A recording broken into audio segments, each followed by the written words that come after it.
الحمد لله وكفى وسلام على عباده الذين اصطفى اما بعد. آج تراویح میں الحمدللہ 8ویں سپارے کی تلاوت کی گئی ہے. اس کے آغاز میں اللہ سبحانہ وتعالی نے کفار و مشرکین کا جو ایک عناد کے ساتھ ایک رویہ تھا، عنادانہ رویہ تھا اور ایک بیجا اشکالات کا سلسلہ تھا، اس کو ذکر فرمایا ہے. مجھے کہتے تھے کہ ہم آپ کو نبی اس وقت مانیں گے جب آپ مردوں کو زندہ کر کے ہمارے سامنے پیش کریں، پھر مردے ہم سے بات چیت کریں اور یہ کہیں کہ جو ہے یہ واقعی اللہ کے نبی ہیں، یا جو ہے آپ ہمارے پاس فرشتوں کو لے کر آئیں. تو اللہ فرماتا ہے کہ اگر ہم ان کے پاس فرشتوں کو اتار دیں یا ہم مردوں کو ان سے بات چیت کروا دیں اور ہر وہ چیز جس کا انہوں نے سوال کیا ہم ان کے سامنے جمع کر دیں، تو پھر بھی ایمان لانے والے نہیں ہیں. یہ ایسے ضدی ہیں ہر دھرم میں کہ ایمان لے کر نہیں ہے. مگر اللہ چاہے جس کے نصیب میں تقدیر میں ایمان لکھا ہے بس وہی لے کر آئے. پھر اس کے بعد یہ فرمایا کہ حلال و حرام کا اختیار اللہ کے پاس ہے، اور جس چیز کو اللہ نے حلال کر دیا یعنی معقول جانور جن جانوروں کو کھایا جاتا ہے، جب ان پہ اللہ کا نام لے کر شرعی طریقے سے ان کو ذبح کیا جائے تو اس کو کھاؤ، اور جس پہ اللہ کا نام نہیں لیا گیا تو اس کو مت کھاؤ. اور یہ فرمایا کہ اگر آپ اہل زمین میں سے اکثر کی بات مانیں گے تو یہ آپ کو گمراہ کر دیں گے، اللہ کے راستے سے اور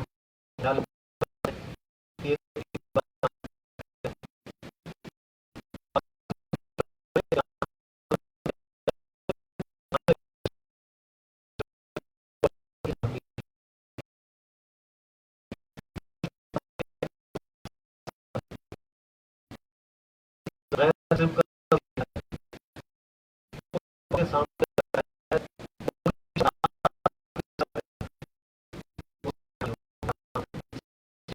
سے حرام.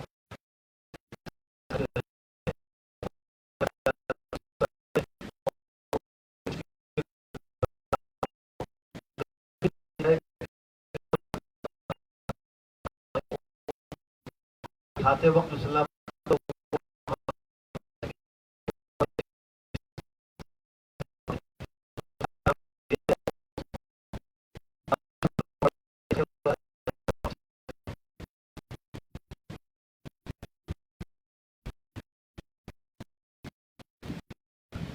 پھر آیت نمبر 120 میں فرمایا کہ تم ظاہری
پھر فرمایا کہ ہم نے ہر بستی کے جو بڑے سرمایہ دار متمول لوگ ہیں ان کو ہم نے اس بستی کا مجرم بنایا تاکہ اس میں کچھ شرارتیں، اور وہ جو کچھ شرارتیں کر رہے ہیں تو اس کا کو ہوگا. بستی کے سرمایہ دار اور بڑے لوگوں کو سرکش بنا دیتا ہے، اور جب اس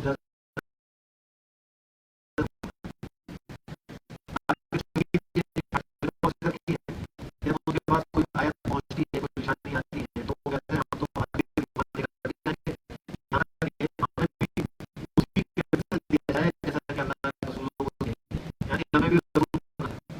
اللہ کے رسولوں کو رسالت کی گئی ہے. جو یہ مشرکین کہتے ہیں کہ ہر شخص کو رسول نبی بنایا جائے گا، اللہ فرماتا ہے کہ اللہ عالم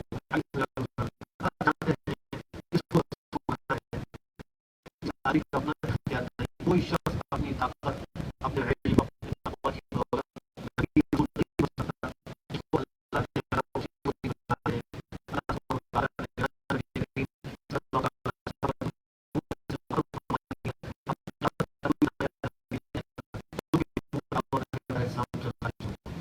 حضرت عیسیٰ علیہ السلام تشریف لائیں گے، لیکن وہ نئے نبی نہیں ہوں گے، بلکہ وہ تو ہمارے نبی سے بھی پہلے کے نبی ہیں، اور وہ آئیں گے تو حیثیت خلیفہ اور آئیں گے اور شریعت ثانیہ کا حفاظ کریں گے۔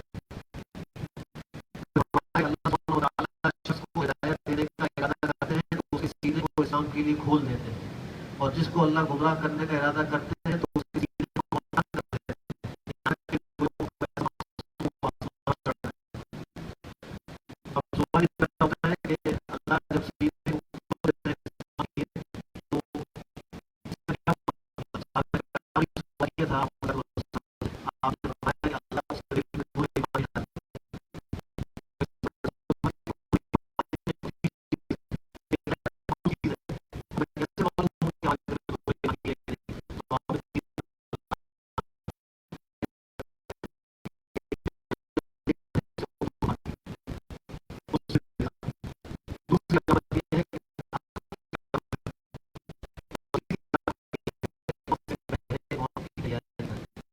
شخص میں تین علامات ہو تو عمر سے اللہ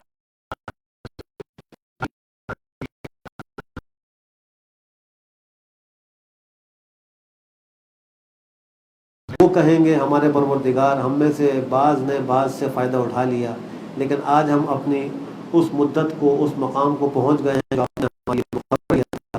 اللہ فرمائیں گے اب جہنم کی آگ تمہارا ٹھکانہ ہے، اس میں ہمیشہ ہمیشہ رہو گے۔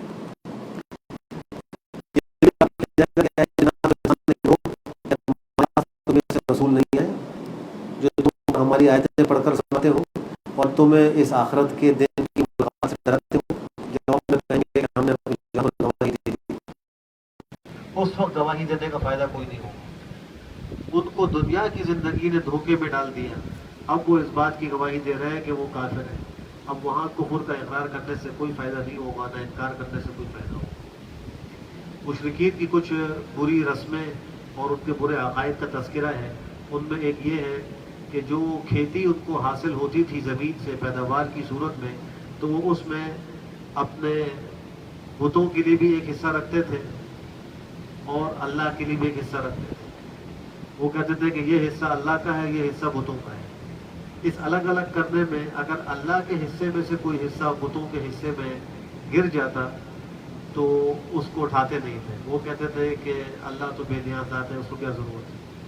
اگر ان بتوں کے حصوں میں سے الگ کرتے ہوئے کچھ حصہ اللہ کے حصے میں گر جاتا تو وہ کہتے ہیں کہ ہمارے جو یہ بت ہیں یہ بڑے محتاج ہیں، ان کو ضرورت ہے، تو وہاں سے اٹھا کر پھر واپس اسی حصے میں رکھ دیا کرتے تھے۔ یہ ان کی جہالت تھی کہ جن کو وہ محتاج بھی سمجھتے ہیں ان کو وہ الہ بھی کہتے ہیں۔ الہ تو محتاج نہیں ہوتا، وہ تو قادر مطلق ہوتا ہے، جس میں احتیاج ہو وہ رب نہیں ہو سکتا۔ اللہ کی ذات کسی کی محتاج نہیں، ساری مخلوق اللہ کی محتاج ہے۔ پھر یہ فرمایا کہ ان کے جو شرکاء ہیں یعنی شیاطین جن کی یہ پوجا کرتے ہیں، انہوں نے مشرکین میں سے بہت سو کے لیے اولاد کے قتل کو مزین کر دیا۔ جب ان کے لڑکی پیدا ہوتی تو اس کو زندہ درگور کر دیا کرتے ہیں۔ ایک تو یہ عار کی وجہ سے کہ لوگ کہیں گے اس کے لڑکی پیدا ہوئی ہے، دوسرے اس لیے کہ داماد جو ہے وہ ایک منتخب کرنا پڑے گا اپنی بیٹی کے لیے، اس کو وہ اپنے لیے بہت بڑی ایک عار سمجھا کرتے تھے، تو وہ بیٹیوں کو قتل کر دیا کرتے تھے۔ تو اللہ فرماتے ہیں ان کے شرکاء نے ان کے لیے بڑا مزین کر دیا تاکہ ان کو ہلاک کر دیں اور تاکہ ان پر ان کے دین کو خلط کر دیں۔ بعض چوپائے جانوروں کے بارے میں مشرکین کا نظریہ یہ تھا کہ ہم جس کو چاہیں گے وہی اس کو استعمال کر سکتے ہیں، اور جس کو اپنی چاہیں گے اس کو کوئی استعمال نہیں کر سکتا۔ حالانکہ جس کو اللہ نے حلال کیا اس کو کوئی آدمی روک نہیں سکتا، جس کو اللہ نے حرام کیا اس کو کوئی حلال نہیں کر سکتا۔ لیکن مشرکین جو ہے اپنی طرف سے یہ کہا کرتے تھے کہ یہ مخصوص جانور ہیں، یہ ہمارے مردوں کے لیے حلال ہیں، عورتوں کے لیے حرام ہیں، اور بعضوں کے بارے میں کہتے ہیں کہ ان دونوں کے لیے مشترک ہیں، دونوں کھا سکتے ہیں۔ اللہ فرماتے ہیں کہ پھر اس کی نسبت وہ اللہ کی طرف بھی کرتے ہیں اور وہ جھوٹ منسوب کرتے ہیں اللہ کی طرف، اس میں کوئی حقیقت نہیں ہے۔ آگے اللہ سبحانہ وتعالیٰ نے اپنی توحید پر دلائل ذکر کیے ہیں کہ اللہ نے باغات پیدا کیے ہیں کھجور کے اور اسی طرح زیتون کے، انار کے، ان کے پتے ایک دوسرے سے الگ الگ ہیں۔ اللہ نے فرمایا اس کو کھاؤ، جب وہ بڑا ہو جائے اس کا حق ادا کرو، پھر اس کو کاٹو۔ جس دن کھیتی کاٹی جائے، جس دن باغ سے پھل اتارا جائے تو جو اس کا حق ہے وہ ادا کیا اگر زمین عشری ہے تو جو کچھ پیداوار نکلی ہے خرچہ وغیرہ نکالنے سے پہلے کل پیداوار کا 10واں حصہ غریبوں اور مستحق لوگوں کو دینا ہوگا. یہ زمین کی زکوٰۃ ہے, یہ ضروری ہے جیسے سونا چاندی کی زکوٰۃ ضروری ہوتی ہے. ایسے ہی جو باغ کے پھل ہیں ان میں بھی اگر وہ پانی آسمانی پانی سے سیراب ہوتے ہیں تو ان میں عشر ہوگا, اور اگر وہ خود ٹیوب ویل وغیرہ سے سیراب کیے جاتے ہیں تو ان میں نصف عشر یعنی 20واں حصہ ہوگا. اور یہی حال کھیتوں کے اندر بھی, اگر کھیت کی زمین ٹیوب ویل سے اور خرچے سے پانی استعمال کر کے آباد کی جاتی ہے تو اس کے اندر پیداوار کا 20واں حصہ لازم ہوگا, غریبوں مستحق کو دینا ہوگا. پھر فرمایا کہ جانوروں میں سے بعض وہ ہیں جو بار برداری کے ہیں, بعض بار برداری کے نہیں ہیں. یہ بھی اللہ کا انعام ہے کہ اللہ نے ان میں سے بہت سو کو ہمارے لیے حلال کر دیا اور کچھ کو حرام بھی کیا ہے, اس کا تذکرہ بھی کیا ہے. جو حلال ہے ان میں فرمایا کہ بھیڑ میں سے 2 یعنی نر اور مادہ, بکری میں 2 نر اور مادہ, اور اسی طرح اونٹوں کے اندر 2 نر اور مادہ, اور گایوں کے اندر 2 نر اور مادہ. یہ سب اللہ نے حلال کیے ہیں, کوئی انسان کھا سکتا ہے اور کوئی آدمی ان کو اپنی طرف سے حرام نہیں قرار دے سکتا. اللہ نے مشرکین کے باطل عقیدے کو رد کرنے کے لیے فرمایا الذکرین حرم ام الانثیین, کہ اللہ نے جو 2 نر ہیں ان کو حرام کیا ہے, بھیڑ اور بکری کے نروں کو, یا ان کی ماداؤں کو اللہ نے حرام کیا ہے, یا جن پر ان کی ماداؤں کے رحم مشتمل ہیں یعنی ان کے پیٹوں میں جو بچے ہیں ان کو اللہ نے حرام کیا ہے. کوئی دلیل ہو تو میرے پاس لے کر آؤ. ان کے پاس کوئی دلیل نہیں تھی, بلا دلیل اپنی طرف سے کچھ اونٹنیوں کو حرام قرار دیتے تھے, کچھ کو حلال قرار دیا. پھر جو اللہ کی طرف سے حرام ہے اس کے اندر بے احتیاطی یہ کرتے تھے, اس کو استعمال کرتے. کچھ محرمات کا بھی تذکرہ کیا ہے, مثلا اس کے اندر مردار ہے, جو جانور طبی موت سے مر جائے اور اس کو ذبح نہ کیا جا سکے وہ حرام ہے. مشرکین اس کو استعمال کیا کرتے تھے. اسی طریقے سے بہتا خون حرام ہے, خنزیر کا گوشت حرام ہے, اور وہ جانور جو غیر اللہ کے نام پر نامزد کر دیا جائے, کوئی منت مان لی جائے کسی غیر اللہ کی اور نظر مان لی جائے, یہ سب حرام ہو جاتے ہیں. ان سے منع فرمایا. اللہ کہتا ہے یہ مشرکین ہمارے منع کردہ کو تو حلال سمجھ کے کھاتے ہیں, جن کو ہم نے حلال کیا ہے ان کو یہ حرام کرتے ہیں. مشرکین کا ایک اعتراض یہ بھی تھا کہ اگر اللہ نہ چاہتا تو ہم شرک نہ کرتے, ہمارے بڑے بھی شرک نہ کرتے. اللہ کی مشیت یہی ہے کہ ہم مشرک ہوں, اس وجہ سے ہم یہ جو کچھ کر رہے ہیں اللہ کے حکم سے کر رہے ہیں. اللہ نے ان کے اس اعتراض کا جواب یہ دیا کہ اگر واقعی بات ایسی ہی ہے تو اللہ نے پھر تمہاری اصلاح کے لیے انبیاء کو کیوں بھیجا؟ اگر اللہ چاہتا ہے کہ تم کافر و مشرک ہی مرو تو پھر اللہ نے ہدایت کے ذرائع کیوں جو ہے تمہارے لیے بھیجے, کتابیں نازل کی, انبیاء کو بھیجا اور بار بار تم کو نصیحتیں کی ہیں. اللہ تو چاہتا ہے کہ تم ہدایت پر ہو. یہ منگڑ اپنی طرف سے ایک سوال کیا کرتے تھے. پھر اس سپارے میں سورہ انعام کا رکوع نمبر جو 19 جہاں سے شروع ہو رہا ہے, اس میں اللہ سبحانہ و تعالیٰ نے چند باتوں کو ذکر فرمایا. 10 باتیں ہیں اور 3 آیات ہیں. 3 آیتوں کے اندر 10 باتوں کا تذکرہ ہے. حضرت کعب احبار یہود کے بہت بڑے عالم تھے, اللہ نے ان کو اسلام کی توفیق دی. وہ قسم کھا کر فرمایا کرتے تھے کہ اللہ کی کتاب تورات بسم اللہ کے بعد ان آیات سے شروع ہو رہی ہے. قل تعالوا اتل ما حرم ربکم علیکم الا تشرکوا بہ شیئا. حضرت عبداللہ ابن مسعود فرماتے ہیں کہ جس آدمی کو یہ خواہش ہو کہ وہ جناب نبی کریم صلی اللہ تعالی وسلم کا مہر لگا ہوا وصیت نامہ پڑھ لے تو ان آیتوں کو پڑھ لے. یہ آپ کا مہر لگایا ہوا ایک وصیت نامہ ہے. وصیت کیا کی ہے؟ ایک تو یہ کی ہے کہ اللہ کے ساتھ کسی کو شریک نہ کرو. دوسری وصیت یہ کی ہے کہ ماں باپ کے ساتھ حسن سلوک کرو, ان کا بڑا حق ہے. تیسری نصیحت یہ کی ہے اپنی اولاد کو فقر و فاقے کی ڈر سے مت قتل کرو, ہم تم کو بھی روزی دیتے ہیں ان کو بھی روزی دیتے ہیں. چوتھی نصیحت یہ کی تم بے حیائی کے کاموں کے قریب مت جاؤ, ظاہری ہو یا باطنی, گناہوں کے قریب مت جاؤ. پانچویں نصیحت فرمائی کہ جس کو اللہ نے حرام کیا ہے تم اس کو قتل نہ کرو, کسی کو ناحق قتل نہ کرو.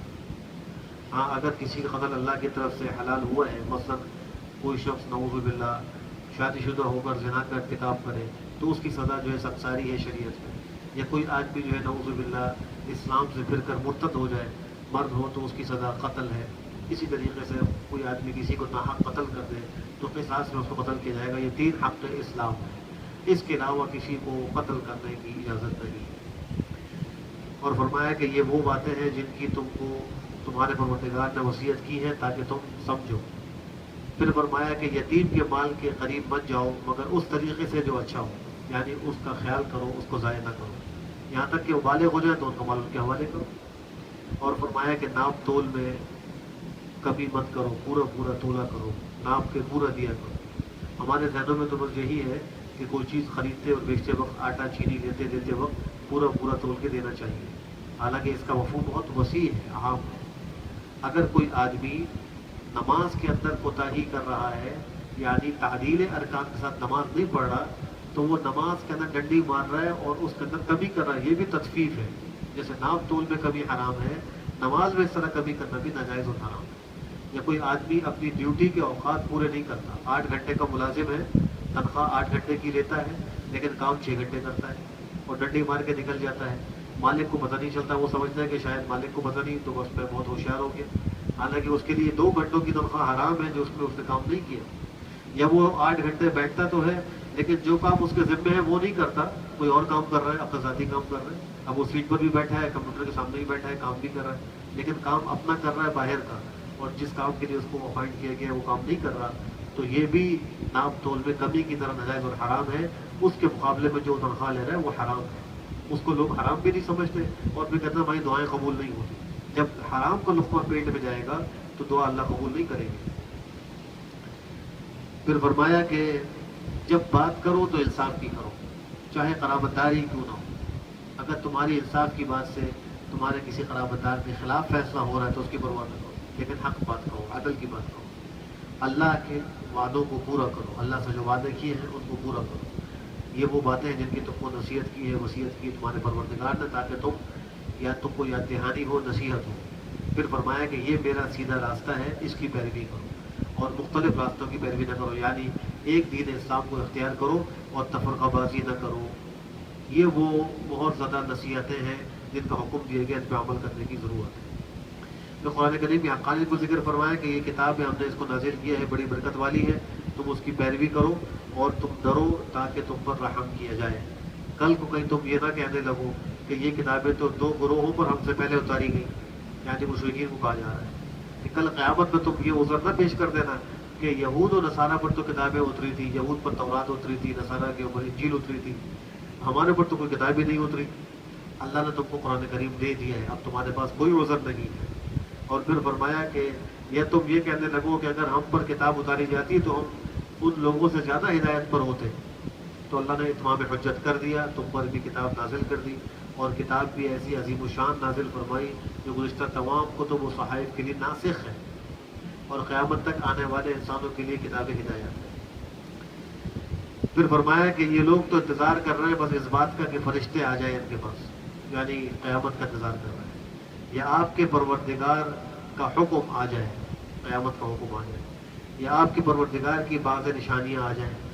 ان بعض نشانیوں سے مراد قیامت کی بڑی نشانی جو نشانی ہے کہ سورج بجائے مشرق سے نکلنے کے مغرب سے نکلے گا، یہ ایک بڑی علامت ہے قیامت۔ جب یہ علامت پائی جائے گی تو اس کے بعد نہ کسی کافر کا ایمان معتبر ہوگا، نہ کسی گناہگار کی توبہ قابل قبول۔ پھر فرمایا کہ جو لوگ اپنے دین کے اندر تفریق کرتے ہیں اور وہ گروہ گروہ ہو گئے، اے نبی آپ کا ان سے کوئی تعلق نہیں۔ جو دین کے اندر تفرقہ کریں، اختلاف ڈالیں، تو اے نبی صلی اللہ علیہ وسلم آپ کا ان سے کوئی تعلق نہیں ہے، ان کا معاملہ اللہ کے سپرد ہے، وہ جو کچھ کر رہے ہیں اللہ اس کی خبر ان کو کر دیں گے۔ پھر ایک ضابطہ ذکر فرمایا کہ جو کوئی نیک عمل کرے گا اس کو اس کی نیکی پر 10 گناہ ملے گا، گناہ کرے گا تو اسی کے مثل اس کو بدلہ دیا جائے گا اور اس پر کوئی زیادتی نہیں کی جائے گی۔ یہ اللہ کا کتنا بڑا احسان ہے کہ ایک نیکی پر 10 گناہ کم سے کم مرتبہ ہے، تو جتنا اخلاص بڑھے گا اتنا ثواب بڑھے گا، حتیٰ کہ 700 گناہ تک۔ اور پھر واللہ یضاعف لمن یشاء، اللہ جس کے لیے جتنا چاہیں گے بڑھائیں گے، اللہ کی ذات غیر محدود ہے اور اس کا یہ دینا، اس کی عطا بھی غیر محدود ہوگی۔ پھر اس کے بعد سورہ اعراف شروع ہو رہی ہے، مکی صورت ہے۔ اعراف کو اعراف اس لیے کہتے ہیں کہ اس صورت کے اندر اصحاب الاعراف اور اعراف کا تذکرہ ہے۔ اعراف جنت دوزخ کے درمیان ایک آڑ ہے، ایک دیوار ہے، اس پر وہ لوگ ہوں گے جن کی نیکیوں اور بدیوں کے پلڑے برابر ہوں۔ کچھ دیر کے لیے ان کو اس جگہ پہ رکھا جائے گا اور وہاں سے وہ اہل جنت کا بھی مشاہدہ کریں گے اور اہل نار کا بھی مشاہدہ کریں گے، اللہ سے پناہ بھی مانگ رہے ہوں گے، اے اللہ ہمیں ظالموں میں شامل نہ کرنا، اور بالآخر ان کو پھر جنت میں داخل کر دیا جائے گا۔ اس چیز کو اعراف کہا جاتا ہے۔ اس صورت کے آغاز میں ایک بات تو یہ فرمائی کہ اللہ نے آپ پر کتاب کو نازل کیا ہے آپ کے دل میں کوئی تنگی نہ آئے، یعنی اس وجہ سے کہ لوگ آپ کی بات قبول نہیں کر رہے، مشرکین اور اہل مکہ آپ کی دعوت پر ایمان نہیں لا رہے، تو آپ دل کو تنگ نہ کیجیے، آپ صبر کا دامن تھامیے، آپ اس کے ذریعے لوگوں کو نصیحت کرتے رہیے، ڈراتے رہیے، اور جو آپ کا فریضہ رسالت ہے وہ ادا کرتے رہیے۔ عام لوگوں کو حکم دیا کہ تمہاری طرف پیغمبر کے واسطے سے جو کچھ کتاب نازل کی گئی اس کی پیروی کرو، اور اس کے علاوہ اللہ کے سوا کسی کو دوست نہ بناؤ، لیکن تم بہت کم نصیحت مانتے ہو۔ اور پھر جو ہے ڈرایا کہ کتنی ہی بستیاں ہیں، ہم نے ان کو ہلاک کر ڈالا، ہمارا عذاب ان پر آیا رات کے وقت یا وہ جب دن میں قلولہ کر رہے تھے، یعنی بے خبر تھے، غافل تھے، رات کو عذاب آ گیا، یہ دن میں قلولہ کر رہے تھے، اس وقت بھی غافل تھے، اللہ کے عذاب نے ان کو پکڑا۔ جب عذاب آیا تو اس وقت ان کا حال کیا تھا؟ اللہ فرماتے ہیں اس وقت وہ کہتے ہیں کہ ہم بڑے ظالم تھے، ہم سے بڑی غلطی ہوئی، لیکن جب عذاب آ گیا، اس کو دیکھ لیا، اب توبہ کا راستہ بند ہو گیا۔ کل قیامت میں اللہ فرما رہے ہیں کہ ہم لوگوں سے بھی سوال کریں گے کہ تمہیں ہمارے احکام پہنچائے گا یا نہیں پہنچائے گا، اور مرسلین سے بھی سوال کریں گے آپ نے ہمارے احکام پہنچائے یا نہیں پہنچائے، اور پھر ہم ان کو اپنے علم سے بیان کریں گے۔ ہم کوئی غائب نہیں ہے، ہم ہر چیز کو جانتے ہیں، عالم الغیب ہے، کون کیا کر رہا ہے۔ ہم کل قیامت میں اپنے علم سے سب کو خبر کریں گے کہ تم نے دنیا میں کیا کچھ کیا۔ پھر فرمایا کہ قیامت کے دن وزن پر حق ہے، جس کا میزان عمل نیکیوں کا بھاری ہوگا وہی کامیاب ہوں گے، اللہ ہم سب کو ان میں شامل فرمائے۔ اور جس کے میزان عمل ہلکے ہو جائیں گے، یعنی گناہوں کا بھاری ہو جائے گا، نیکیوں کا پلڑا ہلکا ہو جائے گا، تو فرمایا کہ یہ وہ لوگ ہیں جنہوں نے اپنے آپ کو خسارے میں ڈالا، اس وجہ سے کہ یہ ہماری آیتوں کے ساتھ بڑی زیادتی کرتے تھے، ہمارے احکام کے ساتھ بڑی زیادتی کرتے تھے، آج اس کی سزا ان کو بھگتنا پڑ رہی ہے۔ اللہ ہم سب کی حفاظت فرمائے۔ پھر اللہ سبحانہ وتعالیٰ نے حضرت آدم علیہ السلام کا قصہ ذکر کیا۔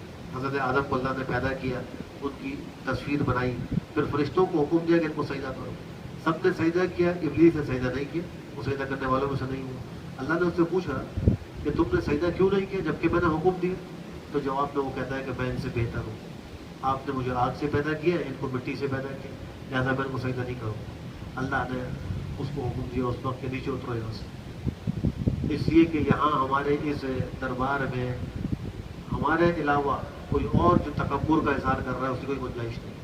فما یکون لک ان تتکبر فیہا، تمہیں یہاں تکبر کی اجازت نہیں۔ کبریائی اللہ کی خاص صفت، بندے کو زیبا نہیں ہے کہ وہ تکبر کرے، دوسروں کو حقیر سمجھے یا حق کا انکار کرے، یہی تکبر ہے۔ اور اس کو وہاں سے نکال دیا کہ تو ذلیل ہے، تو اس نے کہا اللہ مجھے قیامت تک مہلت دے دے۔ اللہ نے فرمایا کہ تو مہلت دیے ہوئے لوگوں میں سے تجھے مہلت دے دی۔